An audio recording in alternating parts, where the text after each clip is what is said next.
BNP ধীরে ধীরে পিছু হটছে। কোনো উপায় দেখছে না বিএনপি।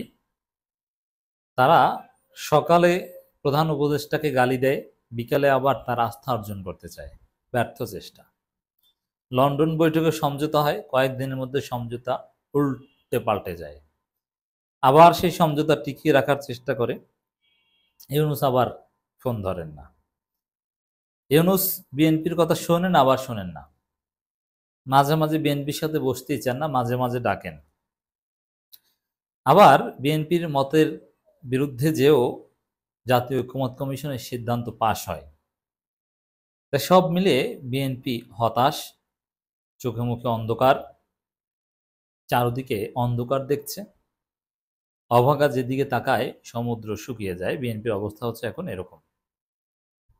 গরম গরম কথা, এই করব সেই করব, হ্যাডম, এগুলো আর নাই। 1 ঘন্টা ইউনূস সরকারকে ফেলে দেব, ইউনূস গেলে বিকল্প আছে, এগুলো এখন আর নাই। ডক্টর খলিলুর রহমানকে পদত্যাগ করতে হবে, আসিফ মাহফুজকে পদত্যাগ করতে হবে, এখন আর এগুলো বলতে পারে না। এখন বলে না, না এই সরকারকে সমর্থন করতে হবে, বরং বারবার সরকারের সাথে বসা উচিত। কোনো ষড়যন্ত্র কিছুই কাজে লাগছে না, পারছে না। সহজ হিসাব দেখেন, ইশরাকের মেয়র পদের শপথ নিয়ে সালাউদ্দিন, মির্জা ফখরুল, তারেক রহমান তিনজনই কথা বলেছেন যে সরকার এখানে স্বৈরাচারের মতো আচরণ করছে, আদালত অবমাননা করছে, সংবিধান লঙ্ঘন করছে, শপথ পড়ানো উচিত। আন্দোলন করে যমুনা পর্যন্ত চলে গেছে। তা সরকার কি করলো? যমুনা থেকে শাহবাগের দিকে ঠেলে দিয়েছে, শাহবাগ থেকে নগর ভবনে, সেখানে ব্যাঙের মতো কিছুদিন লাফিয়ে টাপিয়ে যে যার ঘরে চলে গেছে। শপথ করতে পেরেছে? পারেনি।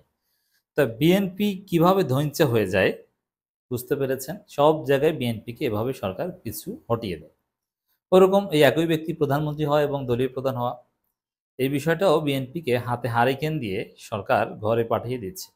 এখন যদি বিএনপি নোট অফ ডিসেন্ট দিয়ে শেষ পর্যন্ত জুলাই চার্টারে সিগনেচার না করে, তাহলে গণশত্রুতে পরিণত হয়ে বিএনপি গণধোলাই যাবে, যে এরা জুলাই বিরোধী, জুলাই চার্টারে সাইন করে না। কতটা ফাঁড়াবাসের মধ্যে বিএনপি পড়েছে বুঝতে পেরেছে। বিএনপি নেতাদের বক্তব্যে বিএনপির এই দুরবস্থা প্রতিনিয়ত ফুটে ওঠে। সর্বশেষ মির্জা ফখরুল ইসলাম আলমগীর একটা বক্তব্য, প্রধান উপদেষ্টার সঙ্গে ঘন ঘন মতবিনিময় হলে ভালো হতো।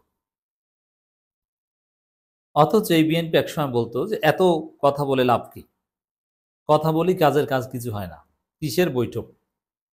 আবার একটা সময় বলতো প্রধান উপদেষ্টা ডাকলে যে যাবো কি যাবো না আমরা ভেবে দেখব, যদিও শেষ পর্যন্ত গেছে।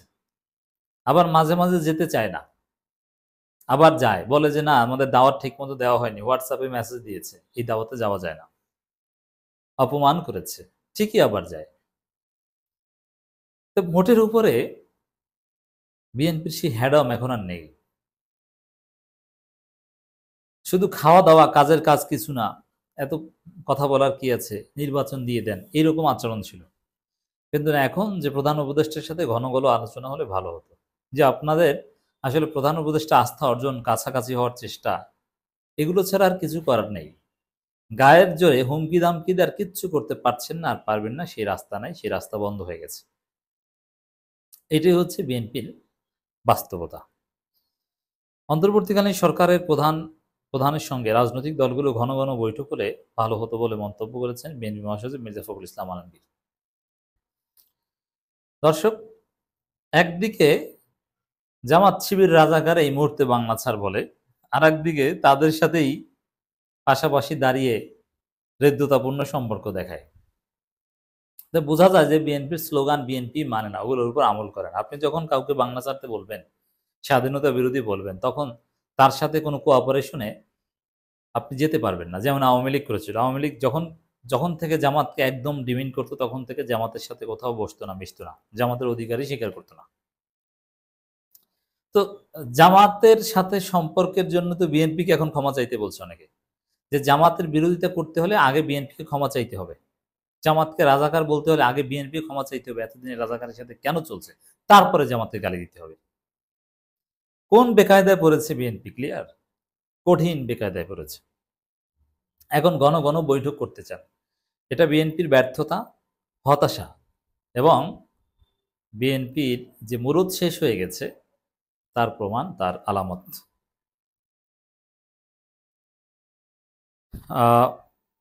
এখানে ফখরুল বলেন যে হঠাৎ করেই আমাদের ডেকেছিলেন, ডাকেন মাঝে মাঝে যখন ক্রাইসিস তৈরি হয় সরকারের, আমরা যাই কারণ আমরা প্রতিশ্রুতিবদ্ধ এই সরকারকে সহযোগিতা করব।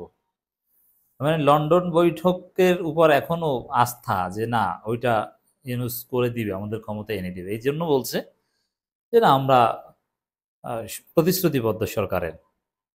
অথচ বিএনপির লোকজন এই কথা বলে ইশরাকের মতো ছোট বাচ্চাদের মাধ্যমে তারেক রহমান এগুলো বলান যে সরকারের ম্যান্ডেট নেই। কিসের ম্যান্ডেট?